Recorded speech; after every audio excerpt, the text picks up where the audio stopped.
আমরা যখন মায়ের পেটে ছিলাম, ইন্না আহাদাকুম ইজমাউ খালকুহু ফি বাতনি উম্মিহি 40 ইয়াওমান সুম্মা ইয়াকুনু আলাকাতান মিসলা যালিক সুম্মা ইয়াকুনু মুদগাতান মিসলা যালিক।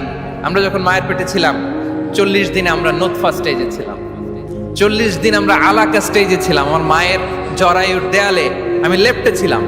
40 দিন আমরা ছিলাম এ ভেরি লিটল ফ্ল্যাশ, একটা ছোট্ট গোশতের টুকরা। এরপর আল্লাহ তাআলা ফায়ুরসালু ইলাইহিল মালাক, মায়ের পেটে একজন ফেরেশতা পাঠালেন। ফায়ানফুখু ফিহির রূহ, he breathed into him the spirit, তিনি রূহের ফুৎকার দিলেন।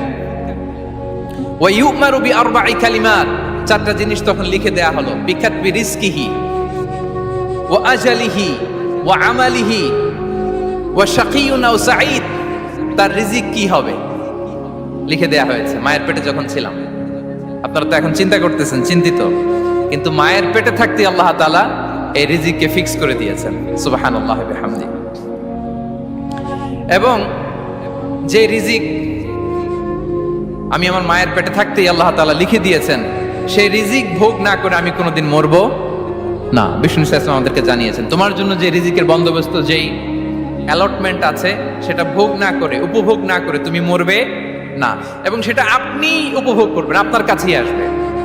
ধরুন আপনারা যে ফল আমেরিকাতে খান, এটা কি আমেরিকায় চাষ হয় ফল, নাকি কানাডা মেক্সিকো থেকে আসে? কোত্থেকে আসে? কোত্থেকে? এখানেই হয়, আবার বাইরে থেকেও আসে। Okay fine. লেটস সে আপনি যেই অ্যাপেলটা দিয়ে আজকে ব্রেকফাস্ট করলেন, যে অ্যাপেলটা আপনি খেলেন, এটা মেক্সিকো থেকে এসেছে। ওই অ্যাপেলটা যখন কুড়ি অবস্থায় ছিল, মুকুল অবস্থায় ছিল, তখনই ওটার মধ্যে আপনার নাম লেখা। এর মধ্যে কত পাখি এসে ওই গাছে বসেছে, কত মুকুল নষ্ট করেছে, ওইটা নষ্ট করে নাই, কারণ ওইটা আপনি খাবেন। ওইটা পুষ্ট হয়ে সুন্দর একটা ফল হয়ে ইম্পোর্টেড হয়ে এটা আমেরিকাতে আসলো, আমেরিকার বাজারে।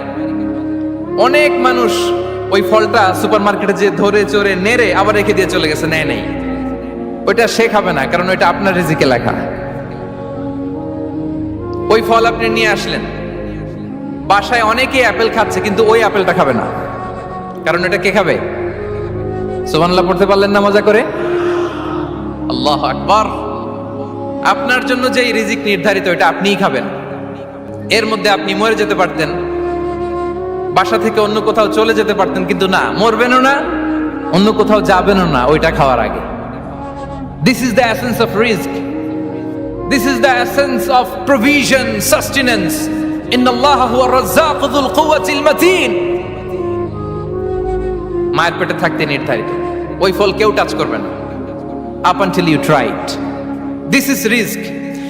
এই কথাটাই বিষ্ণু ঈসা ইসলাম খুব সুন্দর করে বলেছেন, লা তামুতু নাফসুন হাত্তা তাস্তাকমিলা রিজকাহা। অন্য বর্ণনায় এসেছে লা তামুতু নাফসুন হাত্তা তাস্তাউফিয়া রিজকাহা।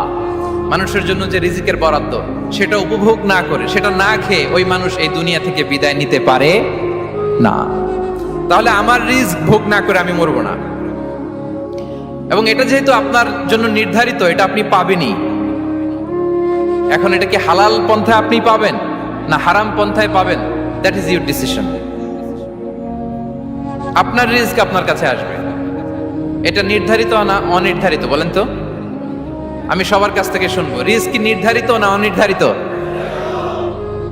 ফিক্সড, নির্ধারিত।